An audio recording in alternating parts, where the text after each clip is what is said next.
Hello, YouTubers, fellow tankers, and even my own clanmates. You have arrived at King's Court. I am Shrine King, and today we're going to be doing a World of Tanks review of the Tier 8 Medium Object 416 of the Russian line. This is one of a couple different lines that they have available.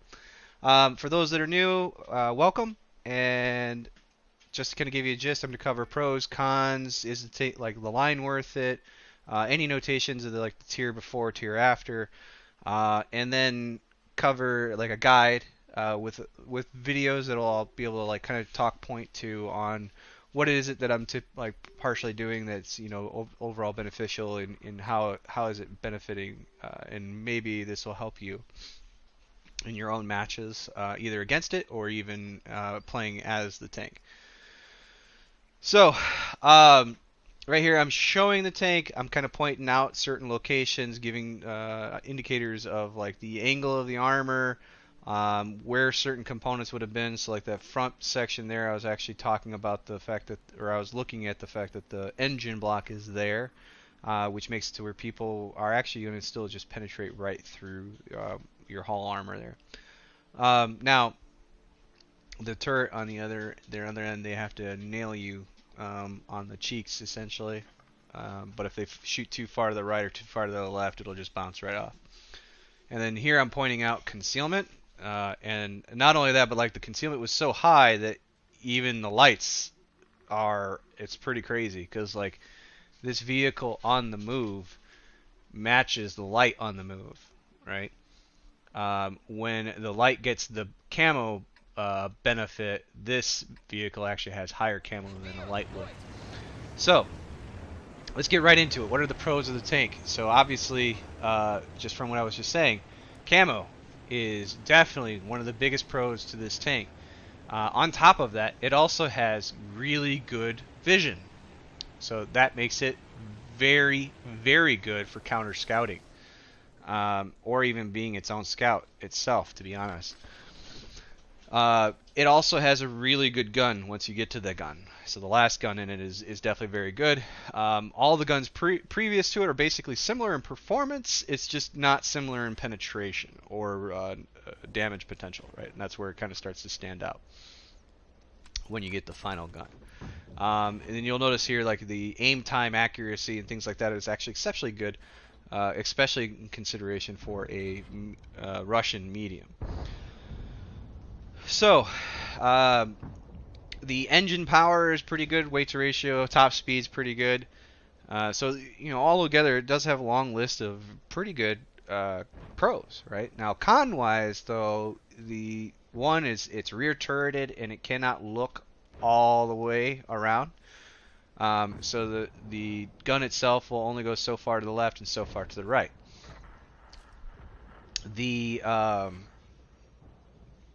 The other con would be its own armor, right? So its armor is actually really light in comparison to a lot of other tanks, and even though it's got 70 millimeters, I want to say, in the front, that is only in the front where it's the upper glacis. The lower glacis is not so, and that's the part I was pointing out in the beginning of the video, right? So that upper glacis section is where you have 70 millimeters, and because of the angle of the armor, you're probably looking at best 100, which means most people with their guns at the tier, they can pen right through you. So they're not going to have any problems hurting you, which means this camo rating, right, is really essential for you, because you don't want to be spotted, right? If you are spotted and exposed, it could be a very bad day for you. The other con I would say is that the module hit points are pretty low. So your engine, if hit once by most tanks, will most likely damage the engine. And then in some cases, if they're strong enough, they will actually blow the engine right out. That also means if they happen to get lucky to hit your ammo rack, it's a very similar story. When they do so, there is a very good chance that they're actually going to ammo rack explode you. So then there won't be much of you left. So those are things to kind of keep in mind for the tank and part of its cons. So let's talk about the tank previous, tank before, and I would love to talk about the tank previous, but sadly I can't remember which tank is previous now, because they recently changed the line. So I do apologize. I usually cover the previous tank. In this case, yeah, it's okay. I'm sure it was a good tank. In the tier 9 though, it's the Object 432. It essentially has all the pros that this tank has, and then starts to reduce pretty significantly on the cons. And what I mean here is you actually start to get really decent armor in a sense that you can actually start blocking. Now you still have the same problem. If they can get the lower Glacius on it, it's not going to be good for you. But the upper Glacius, the side armor, and things like that, it actually is balanced well enough that you can angle in a way that seems kind of strange, but will really work. And the turret itself is going to be well armored in a sense that most people can't pen you like that. So it becomes a little more combative tank at that point. But you still keep the really high camo, you keep the very good view range and stuff like that. So definitely a very cool tank. And then getting into the new line now is the K91, right, which is the tier 10. That's very similar to this. It's essentially the same deal as the Object 432. So it's really definitely worth it. It definitely allows for a lot of interesting play. So like here you'll see that between having 1700 assistance, 1500 damage, this is overall going really well. Now, let's talk about the guide of the tank. And let me take a drink of water here real quick.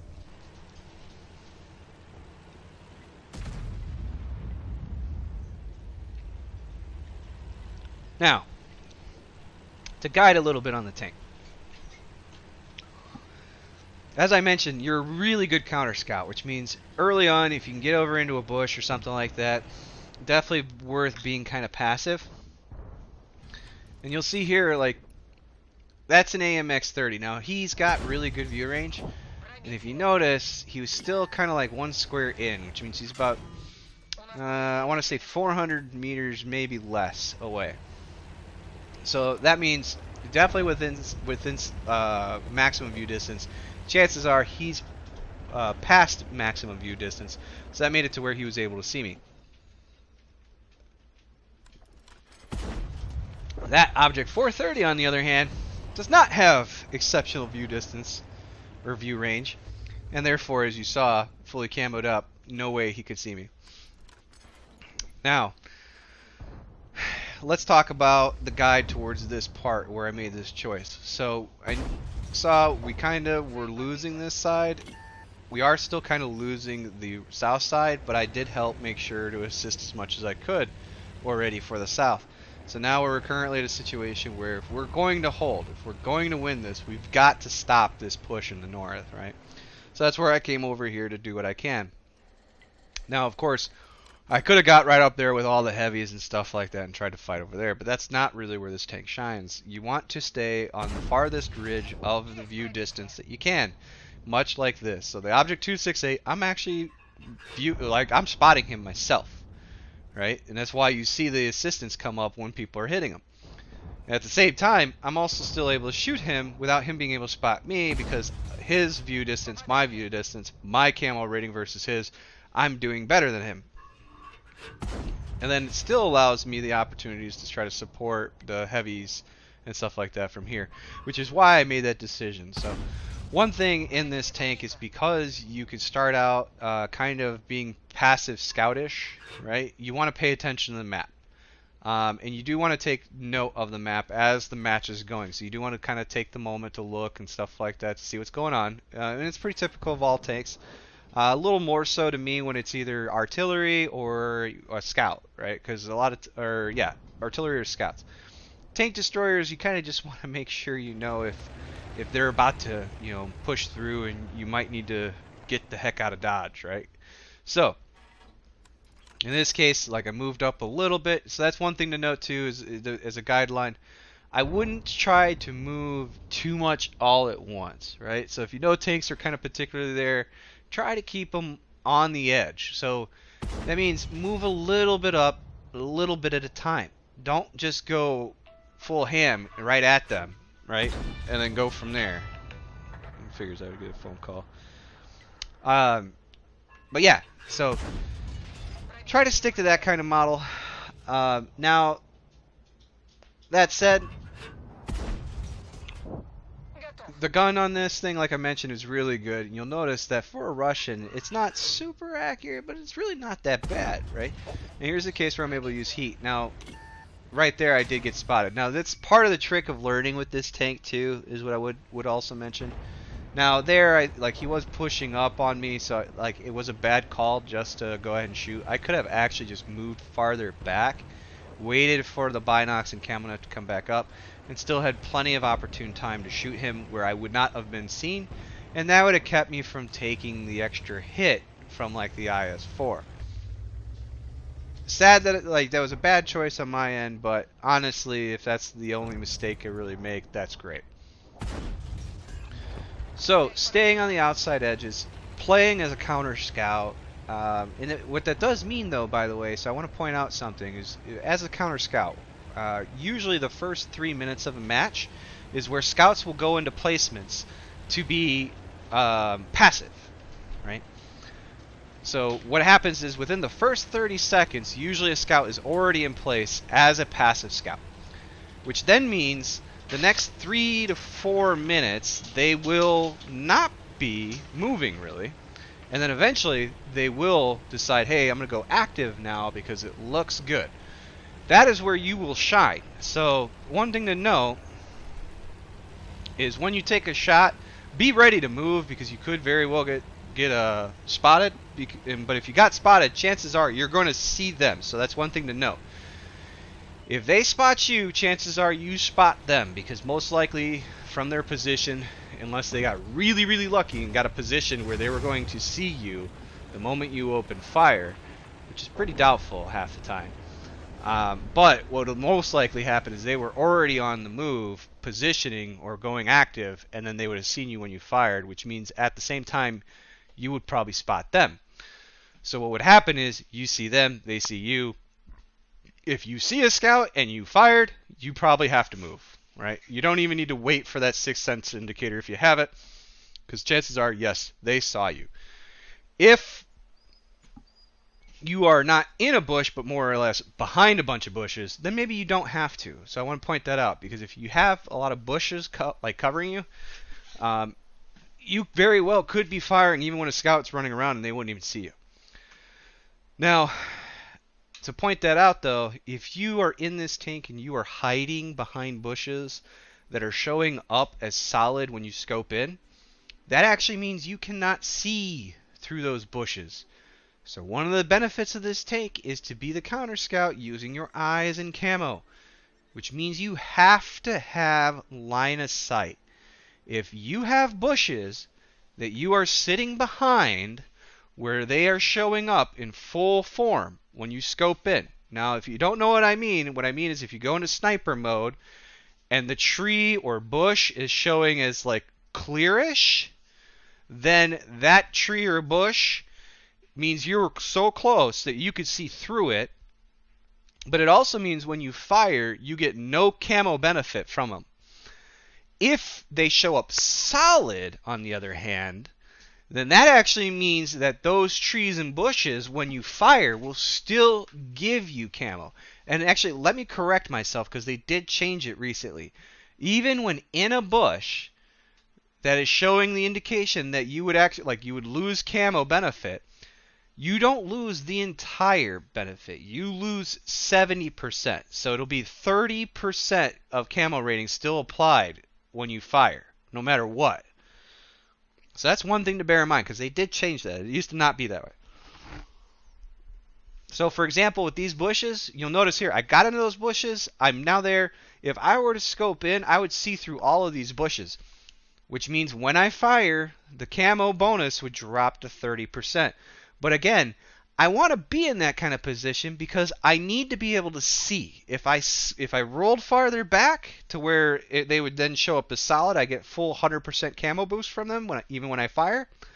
It also, though, means that I cannot actually see through those bushes and therefore will not be able to spot people if they're around the area. Now, in this scenario, you'll notice like my team went to you're going to run the typical stuff where they're going to run to the north, and not so many people are going to actually be at the bottom. And here I'm actually probably going to be spotting this guy. I shouldn't say spot, but I'll end up keeping him lit if he keeps moving around. See, the TVP at the bottom most likely spotted him. That guy started leaving. Now, here's the same thing though. Now remember, one square, right? So these guys are within a square. Now this guy lined up for the tree. Remember what I said? If I cannot see through that tree, he cannot see through it either, which means as long as he's behind it, even those bushes there. So like I'm actually chatting away here. I could have been shooting this guy a couple times now. But bear in mind, like when he's rolling back right there, and as soon as he got there, bam, if I would have shot him right there, he would not be able to see me. He himself cannot. Someone else might, but he himself can't. Even those bushes right there, he now cannot see me. So those are the things to kind of keep in mind. Now bear in mind though, what I'm talking about is I know by distance where he's at on that ridge. I kind of know for the map. If I saw him kind of go into the bushes and like was still pulling through those, that is the opposite story. He would be able to see. So if I fired, him and I would have direct line of sights to each other, and the question is, does he have enough visual range plus maybe an extension to counter my overall camo, even when I fire? Now here's the case, right? Those guys rolled back. Now I see the one guy, yeah, he rolled back, but he's still behind those logs and stuff like that. But this guy is now above it. But I also know he's a heavy. His view range is, and actually I can look, the white circle, he's outside my actual furthest view distance. This guy is on the edge of it, right? So that's prime time for the 416. If they are on the edge of maximum view distance, which right now is the white circle on the mini map, that's prime time. That's where you want your opponents to be, because that means not only can you be the scout in like super stealth, but you're and also like a tank destroyer, but you're also, yeah, you can fire all day long, no big deal, right? Here you go, boom, okay. Like now, bear in mind, even if he was able to see, like was closer, because of those bushes, he would not have line of sight to me unless he was like in those bushes. So that's kind of a strategy tip when doing this stuff, right? In case you guys didn't know that. So what else to do? There are situations where if you have other teammates who are going to be your spot, like scout spotters and stuff like that, don't double up as scout spotters. It really is pointless. It makes no sense to do that. You're actually wasting potential of your team. Instead, be the tank destroyer. Sit back. Right? If you sit farther back, you make, because this thing also has really good radio range as well. Plus, I mean, as long as you're within the like white circle to the yellow circle there, which is your maximum view distance to maximum draw distance, I mean, yeah, you're in sniping heaven then, right? So you have the gun to do it, so might as well. So like that's another way to support your team, is if you see, hey, yeah, like for example, and I've seen this, is I'll run into some fights where there's a lot of scouts, and I'm like, well, there's no point in me going and busting up their scouting ability and kind of ruining their match for them. I'll just play as a tank destroyer then. And I do recommend that, right? And then bear in mind, if all the scouts die, you're still a scout. And I kid you not, you on the move, even with losing your camo because you're moving, is as good as some of the scouts while on the move. All right, now bear in mind, I'm talking about like while they're on the move. That means on the move, their normal camo, because they don't get a loss. They're at the same camo rating as you. That's pretty rough when you compare it. Now, when you're sitting still and you get the camo net and all that bonus, it's crazy how much camo this thing really has. Like when you get that sit still bonus and all that, because yeah, it's nuts. So you can still be a scout. So that's why, honestly, if you wanted to play it as just a tank destroyer to start, don't even bother with the whole passive scout stuff. Absolutely, you can do that. You have nothing to worry about in that regard, because hey, if your team starts to lose or it's looking pretty rough, okay, then I'll be the scout. Why not? Let me run out there and go from there, because I'm not kidding. You're basically in the same state as a scout when you're moving around.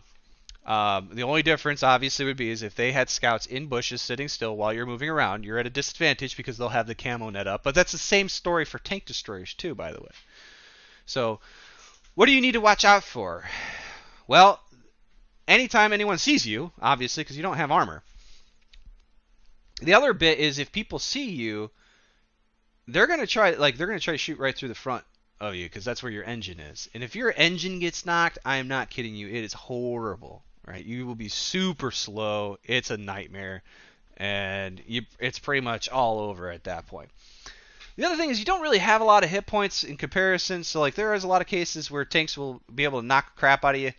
I would actually put a auto fire extinguisher on, because if you don't have the auto fire extinguisher, and as I mentioned the whole engine part, like you can get double knocked right away where it's just like boom, they hit your engine, knocked out half your engine, immediate fire. Fire ticks once into the engine, now blocks out your engine, so now you have no engine and you're still on fire. And that's by the time you actually heal your fire, most likely. And you most likely already tried healing your engine, which then you still ran into the problem where the fire clicked over. So having the auto to kind of take care of that for you, much better deal. Highly recommend it. I wouldn't really bother running anything else with this. Now, module-wise, you do want probably a rammer. You want the Binox, and you're going to want Camo Net. If you want to get really cheeky, you can also run vents, right, instead of the rammer. The damage potential of this tank, if you have the rammer, is pretty high. But that said, if you want to be a little more ridiculous about your view range and camo rating, then you're looking at the vents for the crew. Other than that, that's really the gist of the tank. Definitely very interesting tank to play. It's very different in style in comparison to a lot of the Russian tanks. So it does make things kind of interesting. And then you'll see there, right there. First hit I took, it's engine, baby. All engine. It's so annoying how that works. But, as you can see right there, like, yeah, okay, you got me, you got a good hit, but I'm going to reload faster than you for sure. So, definitely very good tank. Again, I hope you guys enjoy this stuff. Please, let me know your thoughts. Let me know what you think. Let me know if you're liking it. If you like it, please like, subscribe. And then let me know if there's other tanks that you want, right, to see certain ones. Maybe there's certain tanks that, you know, are kind of older now. Maybe my videos are kind of old and you'd like to hear a little more with the newer tanks and stuff like that in comparison. Let me know, and I will definitely look into that and try to get that done for you.